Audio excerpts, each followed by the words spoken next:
it's an evil world we live in. This is another example of where, and I wish I could find that video of the woman because it would drive the point home of, if this is not just mahi mahi JUCO stuff. This happens in relationships. This happened to me in a marriage where if you get a situation where the woman wants to, I guess, more or less get your commitment to something financially, and you renege on that. You renege on that commitment because something you've seen. I saw you do this.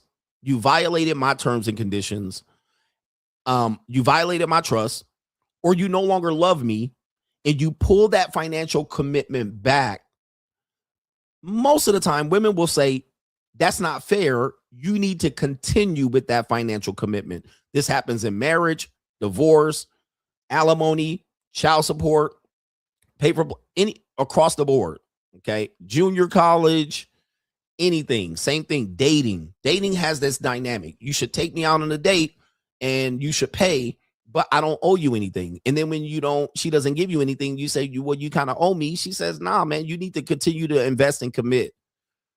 Now, in this situation, I'm going to give you an example. I'm going to read an article or a little Reddit post where they want you to fall on the financial sword. They don't see any problems with that. Even though she reneged, they gave you a different relationship, or they cheated, or they broke your rule, or they don't love you anymore. They still believe that you must continue through with the financial commitment. Ladies, are y'all listening to me? Holla if you hear me, ladies.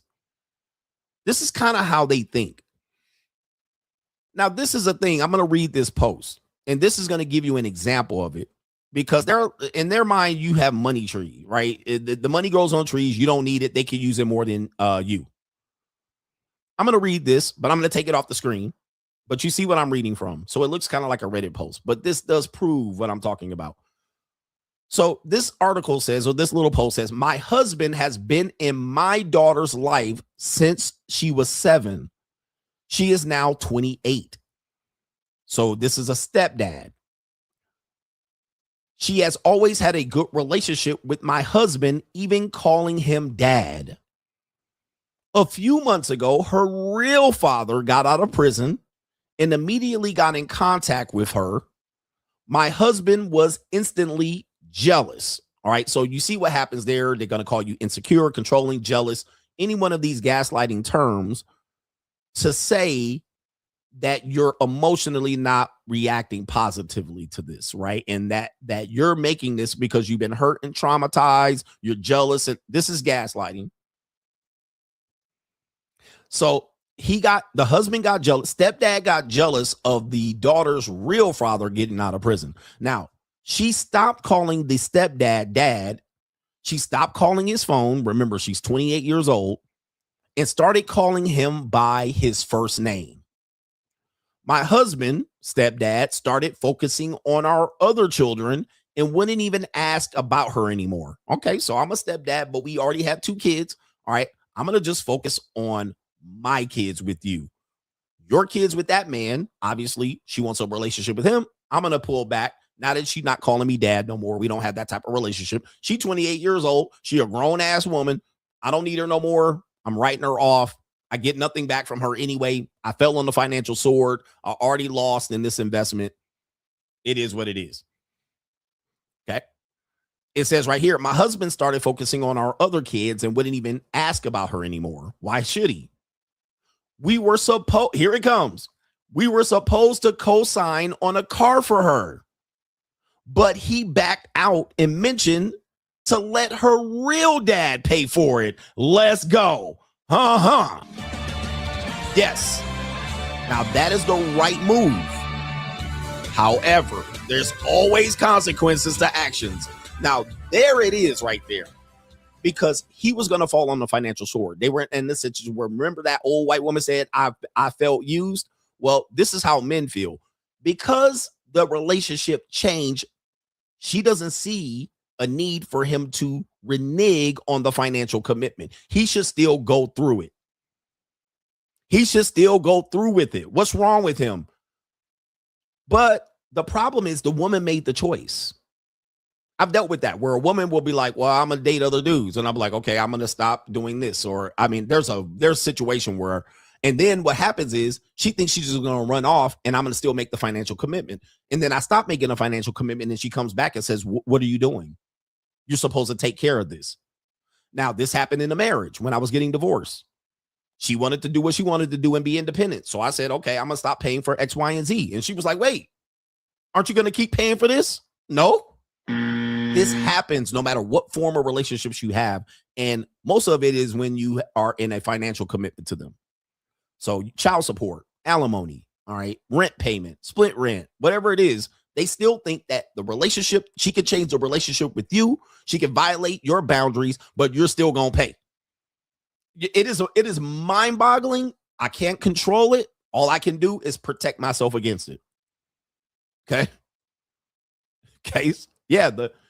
It's mind boggling, but this is our reality. This is what we have to deal with. So let's go back. Stepdad said, fuck it. Fuck them kids. She's a grown ass woman. She don't want to call me dad no more. She don't even want to talk to me. She dealing with the prison felon.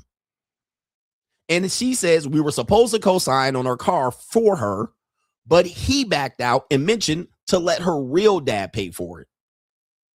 This is an example where a woman says, hey, I want to do whatever I want. You book a trip. All right. She comes on the trip and this is, I'm going to do whatever the fuck I want. I'm going to date other guys. Okay. They're going to pay for it or you're going to pay for it. I'm not going to pay for it. All right. That's part of that. You broke that rule. And then they're like, how come you're not going to pay? Okay. I'm not paying for that. Let him pay or you pay. Somebody paying other than me. Some women think that you're just going to go, that's a little bit of money. I'm going to just let it go. Sadly enough, a lot of women, good women, bad women, they do this to men. Wives, girlfriends, they do this to men. But just because we broke up doesn't mean you're not going to pay for our kids to go to college. No, that was your kid. That's your step kid. That ain't mine. So she's mad now. And listen to this. It's getting sickening because he is essentially writing off my daughter because her biological father is in her life to make up for lost time. She says it's getting sickening. He is being extremely petty to the point that I don't want to sleep in the same bed as him. How do I repair my family since I'm the mediator? Ring the bell. Ring the bell. So now, because the daughter changed the relationship, he didn't. He don't get no marital punani. He gets divorced. Man almighty. Dude, I'm telling you, man, there ain't no woman like this. So you get a divorce, no marital sex. She don't want to sleep in the bed. She's disgusted by you. You manipulated her. You reneged. She also mentioned right here, you're jealous. Now, here's the problem with this. There's a consequence to pay. He's going to have to pay the divorce fee. He's going to have to pay child support for those kids. So here's the thing. You didn't pay for the auto loan, but all the women do is move it from this Excel column to this Excel column. She said, okay, you're not going to pay for it in Excel column B. I'm going to just move it over to Excel column C. So you're going to pay. You're going to pay in divorce and alimony and pain, suffering, grief. So they just find a way for you to pay. While you say, man, fuck that kids. You stood on that square. Just know consequences are coming back. All right. This is a sad man almighty, guys. Man, I'm telling you, bro, it's an evil world we live in. It's an evil world we live in. It is an evil world. So they still felt that they can financially use him, but not listen to him, not respect him, not show him any love. But you still supposed to pony up and fall on the financial sword. Evil shit. But then again, just know that once you do this, they are always going to find a way to make you pay on the back end. You're going to pay on the front end. Most men are. The middle, you're certainly going to pay. All men are going to pay in the middle. And on the back end, they're going to figure out how to get that back end payment. They're gonna figure out, okay, nigga, you save $700, I'm gonna get $70,000 out of your ass. It's gonna be 25K a cheek. You don't want to do what I say? Okay, go ahead. 25K a cheek. Or I'm gonna make an allegation, or I'm gonna drag you on social media. They're gonna find a way to get that money out of you. Right. So that's what you get when you are volunteering to associate with these people who say they're not going to do this. I would never do any of these things. You would hope she doesn't, but you don't have any control of that. Main event, we got some super chats that I need to acknowledge. Hustle